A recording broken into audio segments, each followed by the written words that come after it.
صوفیہ جو ہیں جب تک زندہ رہتے ہیں وہ ایک شجر سایہ دار کی حیثیت رکھتے ہیں، جن کی خانقاہ بنیادی طور پر جو پریشان حال ہوتے ہیں، دکھی ہوتے ہیں، نادار اور غریب ہوتے ہیں، ان کے لیے پناہ گاہ کا کام کرتی ہے، جن کا کندھا دکھیارے جو ہیں ان کے لیے ایک طرح سے سر رکھ کے اپنے آنسو بہانے اور جو غموں کا بوجھ ہلکا کرنے کا ذریعہ بنتے ہیں۔ جب نہیں رہتے ہیں تو ان کی جو خانقاہ ہے اور درگاہ ہے وہ لوگوں کے لیے ایک طرح سے مرجع خواص و عوام بن جاتی ہے، جہاں لوگ جاتے ہیں، اپنے دلوں کی مراد بیان کرتے ہیں اور خدائے بزرگ و برتر جو ہے ان کے لیے خیر کا اور صلاح کا اور فلاح کا کام کرتا ہے۔ تو حضرت خواجہ معین الدین چشتی جو ہندوستان میں چشتیہ سلسلے کے بانی بھی ہیں اور سرخیل بھی، ان کا تعلق ایران کے سجز کے علاقے سے یا سنجر علاقے کہتے ہیں، دونوں نام لیے جاتے ہیں، وہاں سے تعلق رکھتے تھے۔ آپ کی عمر ابھی زیادہ نہیں ہوئی تھی کہ آپ کے والد کا انتقال ہو گیا۔ آپ نے اپنے والد کی وراثت کو سنبھالا۔ ایک دفعہ ایک بزرگ آئے، آپ نے ان کی خدمت میں کچھ کھانے کو پیش کیا، انہوں نے اس میں سے تو کچھ نہیں لیا بلکہ کھلی چبائی اور چبا کے آپ کو دی اور کھلائی، اور اس کے بعد آپ کے ہاں قلب ماہیت ہو گئی، ایک عجیب کیفیت طاری ہو گئی، دنیا سے دل اچاٹ ہو گیا اور ایک طرح سے جو یاد الہی ہے اس کی طرف آپ پوری طرح مائل ہو گئے۔ آپ نے اس دور میں جگہ جگہ کے سفر بھی کیے، اور ہر سفر جو ہے جب آپ اس کا حال پڑھتے ہیں، چاہے وہ عراق کا ہو، شام کا ہو، چاہے آپ کو فلسطین کے علاقے کا ہو، چاہے وہ مکہ مکرمہ اور مدینہ منورہ کا ہو یا دوسرے علاقوں کا ہو، ہر سفر کی خوبی یہ ہے کہ وہ حصول علم کے لیے ہے، وہ روحانی تربیت کے لیے ہے، وہ ایک طرح سے سمجھنے اور سمجھانے کے لیے ہے، اور اس میں جو غالب ترین عنصر ہے وہ یاد الہی اور عشق رسول کا ہے۔ اس کے بعد آپ جو ہیں عثمان ہارونی، جو اصل میں ہارون ہے وہ، لیکن وہ عثمان ہارونی کے نام سے مشہور ہے، آپ ان کے حلقہ ارادت میں آ گئے، ان سے بیعت کر لی اور اپنے شیخ کی خدمت میں رہنے لگے، ان کے ساتھ بھی سفر کیے، اور جب آپ مدینہ منورہ میں گئے اب تو وہاں سے آپ کو ایک طرح سے ہدایت اور رہنمائی ملی کہ آپ ہندوستان کی طرف جائیں، اور اس طرح سے آپ افغانستان ہوتے ہوئے لاہور پہنچے، اور لاہور میں آپ نے جو داتا گنج بخش ہیں ان کے درگاہ میں پہنچ کر چلہ کشی کی۔ آپ نے خود حضرت خواجہ معین الدین چشتی نے حضرت داتا گنج بخش کو ان لفظوں میں خراج تحسین پیش کیا ہے کہ گنج بخش فیض عالم مظہر نور خدا، ناقصارہ پیر کامل کاملارہ رہنما۔ اور وہاں سے پھر آپ اجمیر آئے، اور اجمیر میں کو آپ نے اپنا مستقر بنا لیا، اور وہاں پر آپ رہ گئے۔ آپ کی مخالفت بھی ہوئی،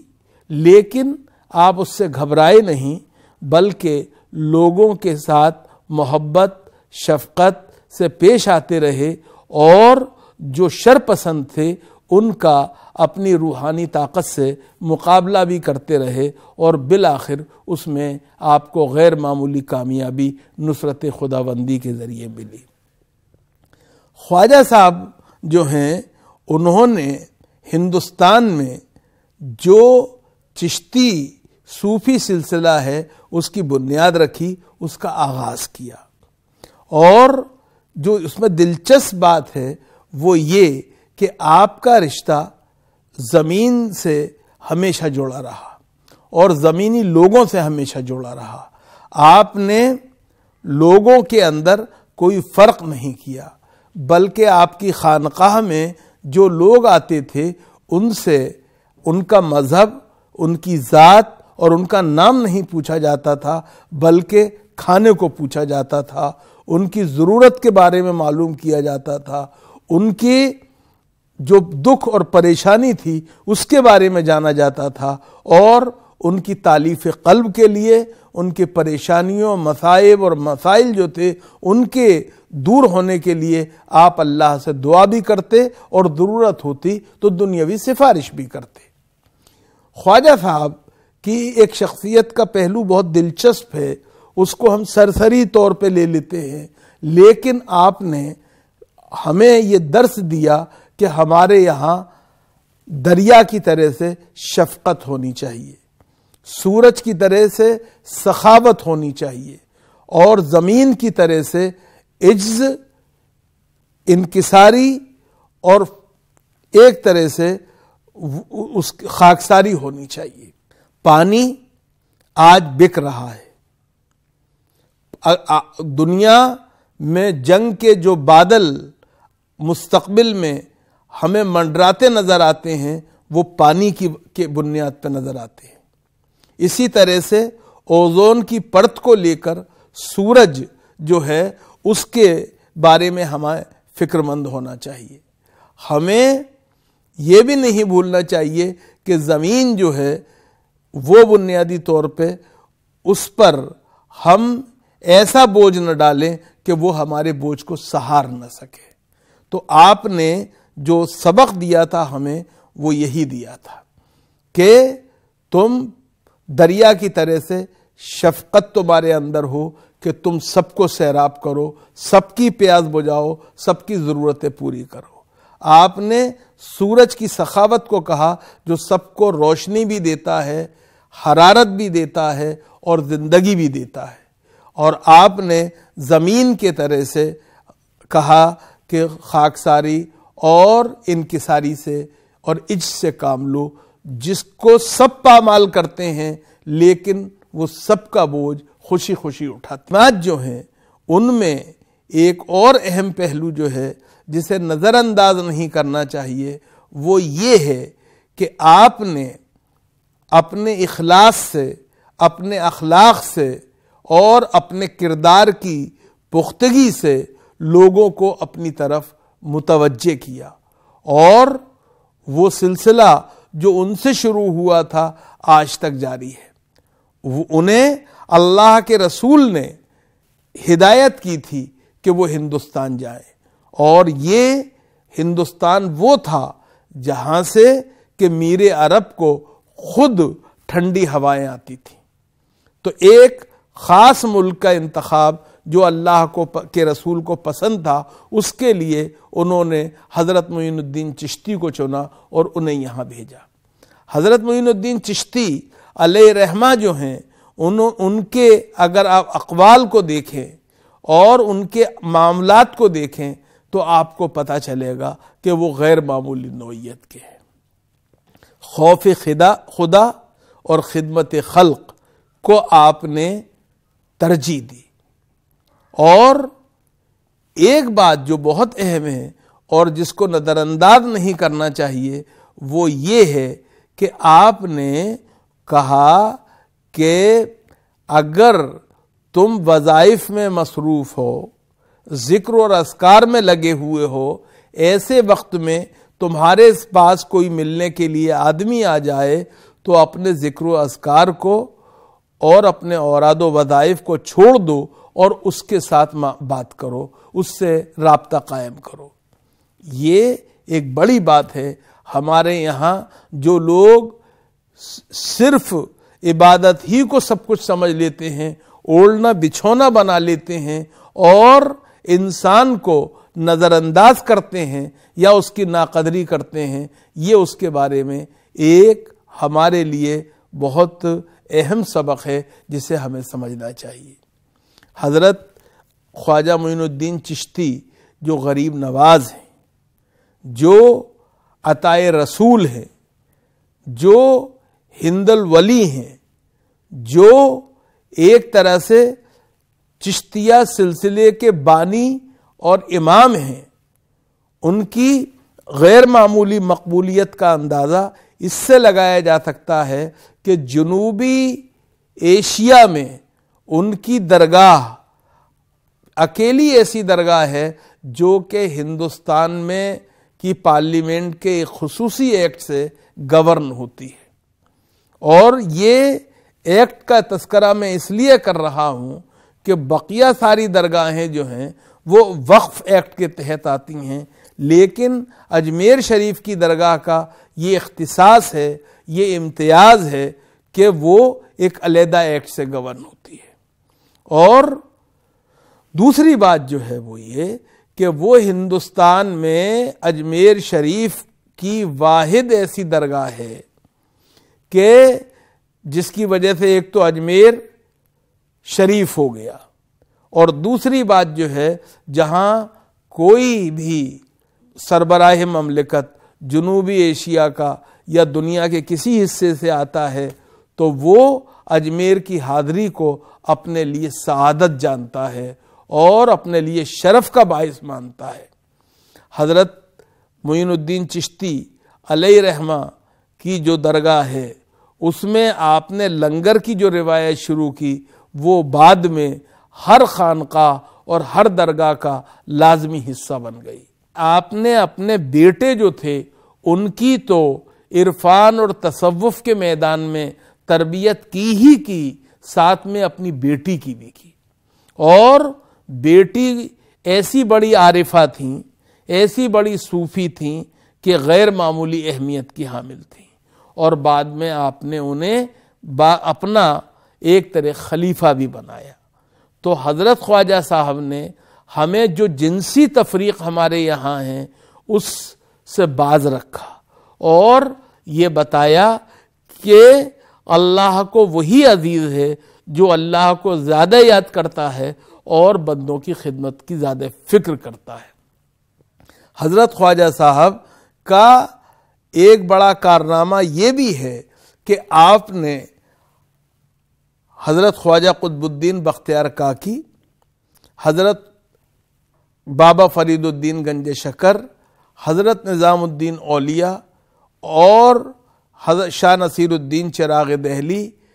خواجہ بندہ نواز گیسو دراز اور ان جیسے نہ جانے کتنے صوفیاء کے ذریعے اس چشتی تصوف کے سلسلے کو پورے جنوبی ایشیا میں پھیلا دیا، اور اس کے بعد اگر آپ دیکھیں تو وہ ملکی سرحدوں سے باہر بھی چلا گیا۔ ہندوستان کو اس بات پر جتنا فخر ہو، جتنا ناز ہو کہ ہندوستان چشتی صوفی سلسلے کی راجدھانی ہے اور اجمیر اس کا پائے تخت ہے، اور وہاں پر وہ سلطان الاولیاء رہتے ہیں جن کے بارے میں کسی نے کہا تھا کہ آپ ان سے اگر تعلق قائم کر لیں گے تو آپ کو دنیا اور دین دونوں میں ایک نجات کا تحفہ ملے گا۔ حضرت خواجہ معین الدین چشتی علیہ رحمہ جو ہیں انہوں نے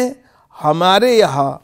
جو میں نے پہلے بھی بات کہی میں اسے پھر دہراتا ہوں کہ ایک تو انہوں نے سفر بے انتہا کیے، اور سفر کو انہوں نے وسیلہ ظفر بنایا، مادیت کے لیے نہیں روحانیت کے لیے۔ انہوں نے وہ جہاں گئے انہوں نے حصول علم کیا، انہوں نے عرفان جو ہے اس کے سبق پڑھے، انہوں نے صوفیہ سے ان کی زندگی کے آداب، رکھ رکھاؤ اور رہن سہن کو سیکھا۔ ان کی ایسے ایسے صوفیہ سے ملاقات ہوئی کہ جو تارک الدنیا تھے، لیکن خواجہ صاحب نے دنیا کو ترک نہیں کیا بلکہ وہ دنیا میں لوگوں کی بھلائی کے لیے رہے۔ خواجہ صاحب کا جو پیغام تھا، وہ پیغام جو تھا اس کو کسی شاعر نے ان لفظوں میں بیان کیا ہے کہ حافظہ گر وصل خواہی صلح کن با خاص و عام با مسلمہ اللہ اللہ باب رحمن رام رام۔ خواجہ صاحب نے ایک بات جو اور کی وہ یہ کہ آپ نے برائی سے خود بھی اجتناب کیا اور لوگوں کو بھی اس سے دور رہنے کی تلقین کی۔ آپ نے نفرت، حسد، عناد اور فساد سے پرہیز کیا، اور اگر آپ دیکھیں تو لوگوں نے ان کے مقابلے تشدد کے ہتھیار کو استعمال کرنے کی کوشش کی، مگر انہوں نے اپنی حکمت و دانائی سے ان کے ہتھیاروں کو محبت، پیار کے ساتھ کند کر دیا، اور سماج کے اندر امن و سکون کے وہ نقیب بن گئے، وہ علامت بن گئے شانتی اور آشتی کی۔ جی، اور وہ جو اقبال نے بات کہی ہے وہ خواجہ صاحب کے حوالے سے بالکل صحیح ثابت ہوتی ہے کہ شکتی بھی شانتی بھی بھکتوں کے گیت میں ہیں، دھرتی کے باسیوں کی مکتی پریت میں ہیں۔ خواجہ صاحب نے ہندوستان کی سرزمین میں اسی پریت کا بوجھ بویا اور لوگوں کو اس کی طرف راغب کیا، اور ہندوستان میں ایک ایسی مشترکہ گنگا جمنی تہذیب کو جنم دیا، فروغ دیا، آگے بڑھایا کہ ہندوستان جو ہے وہ سچ مچ جنت نشان بنا۔ معین الدین چشتی غریب نواز ہیں، لیکن امیروں سے اجتناب نہیں کرتے ہیں، چونکہ وہ وحدت الہ اور وحدت آدم کے قائل ہیں۔ وہ ایک طرح سے غریبوں کو ترجیح دیتے ہیں، یہ بلا شبہ صحیح ہے، لیکن اگر ضرورت ہوتی ہے تو غریبوں کی مدد سے پیچھے نہیں رہتے، بلکہ ایسے واقعات تاریخ کے صفحات پر محفوظ ہیں کہ جب انہوں نے غریبوں کے، مصیبت میں پڑے ہوئے لوگوں کے، پریشان حال لوگوں کی سفارش دلی کے دربار میں بھی کی ہے اور کرائی ہے۔ یہ ان کی بڑی بات ہے جس سے ہمیں نہیں بھولنا چاہیے۔ جو ایک بات ہے وہ یہ کہ وہ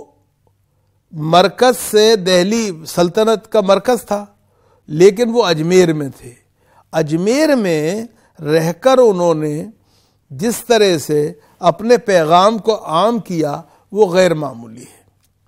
ہمیں یہ نہیں بھولنا چاہیے کہ خواجہ قطب الدین بختیار کاکی جو ہیں، بابا فرید الدین گنج شکر ان کے مرید ہیں، لیکن انہوں نے دونوں سے استفادہ کیا۔ اور یہ بات بھی بہت اہم ہے کہ بابا فرید الدین گنج شکر اس تصوف اسلامی اور سکھ مت جو ہے اس کے درمیان میں ایک پل کا کام کرتے ہیں۔ گرو گرنتھ صاحب میں ان کا کلام موجود ہے جو کہ سکھوں کے آستھا کا ایک اٹوٹ انگ ہے، اور وہیں سے چشتیہ سلسلے کی دو شاخیں ہوتی ہیں، ایک بابا علاء الدین صابر کلیری جو ہیں ان کے ذریعے چشتیہ صابریہ سلسلہ، اور دوسری طرف حضرت نظام الدین اولیاء جو سلطان جی کہلاتے ہیں، محبوب الہی ہیں، سلطان المشائخ ہیں، ان کے ذریعے چشتیہ نظامیہ سلسلہ۔ اور ان لوگوں نے جس سلسلے کو آگے بڑھایا اس میں جس چیز کو وہ روا رکھا وہ غیر معمولی ہے۔ حضرت خواجہ معین الدین چشتی کی تعلیمات ہی کا یہ نتیجہ تھا کہ بابا فرید الدین گنج شکر ہوں یا حضرت نظام الدین اولیاء ہوں، انہوں نے ہمیں وہ سوچ اور فکر عطا کی اور سیکھ دی جو کہ ہمارے لیے انتہائی غیر معمولی اہمیت کی حامل ہے۔ آج تشدد بھری دنیا میں، آج جبکہ ایک طرح سے انسان کا دشمن ہو رہا ہے، جانور محفوظ ہیں، انسان محفوظ نہیں ہیں، ایسے وقت میں حضرت نظام الدین اولیاء نے کہا تھا کشندہ کشندہ بود، جو برداشت کر لیتا ہے وہ مار ڈالتا ہے جی۔ اور دوسری بات جو ہے وہ یہ کہ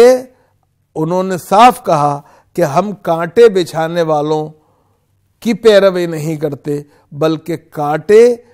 کانٹوں سے راہ کو پاک کرنے کا کام کرتے ہیں۔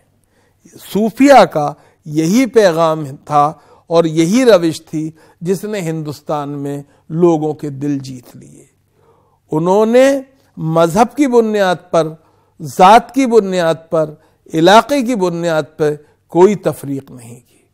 ہم جب کہتے ہیں کہ صوفیہ کے ذریعے گنگا جمنی تہذیب وجود میں آئی، ہماری مشترکہ ثقافت نے جنم لیا، تو یہ کوئی کھوکھلا دعویٰ نہیں ہے، یہ حقیقت ہے۔ اگر آپ غور فرمائیں تو آپ کو پتہ چلے گا کہ حضرت خواجہ معین الدین چشتی نے اپنے خلفاء کو جو ایک طرح سے پیغام دیا تھا محبت کا، اسی کے نتیجے میں حضرت نظام الدین اولیاء کی خانقاہ میں ان دو زبانوں کا جنم ہوا جنہیں آج دنیا ہندی اور اردو کے نام سے جانتی ہے، اور خواجہ امیر خسرو جس کے جنک تھے۔ ہمیں نہیں بھولنا چاہیے کہ وسنت کا تہوار جو کہ ہماری مشترکہ تہذیب کا تہوار ہے، وہ حضرت نظام الدین اولیاء نے شروع کیا تھا۔ ہمیں نہیں بھولنا چاہیے کہ لنگر کی جو روایت حضرت خواجہ معین الدین چشتی کی خانقاہ سے شروع ہوئی تھی، وہ آج ہر خانقاہ جو ہے اس کا حصہ بنی ہوئی ہے، ہر درگاہ کا حصہ بنی ہوئی ہے، جہاں پر کہ غریب جو ہیں ان کے لیے ایک طرح سے اپنے پیٹ کی آگ بجھانے کا سادن جو ہے وہ جٹایا جاتا ہے۔ خواجہ معین الدین چشتی کا یہ فیضان تھا، اور اس فیضان کا معاملہ جو ہے یہ کہاں تک پھیلا ہے اس کو آپ گن نہیں سکتے۔ گلی گلی، کوچے کوچے، قریے قریے، صوبے صوبے، ملکوں ملکوں، یہ روایت اور یہ پرمپرا اور یہ تصوف اور عرفان کا نور جو ہے وہ پھیلا، اور اس کو پھیلانے کے لیے جو ایک شخصیت ذمہ دار ہے، جو اس کا بانی اور جنک ہے، وہ خواجہ خواجگان، عطائے رسول، خواجہ غریب نواز حضرت معین الدین چشتی علیہ رحمہ ہیں۔ آئیے ہم ایک بار پھر اس بات کو اپنی زندگی کا حصہ بنائیں کہ ہمارے صوفیہ نے جو محبت کا سبق دیا تھا، جو پیار کا سبق دیا تھا، اس کو اپنی زندگی میں اتاریں، اور نفرت کا نہیں بلکہ محبت کا رشتہ قائم کریں۔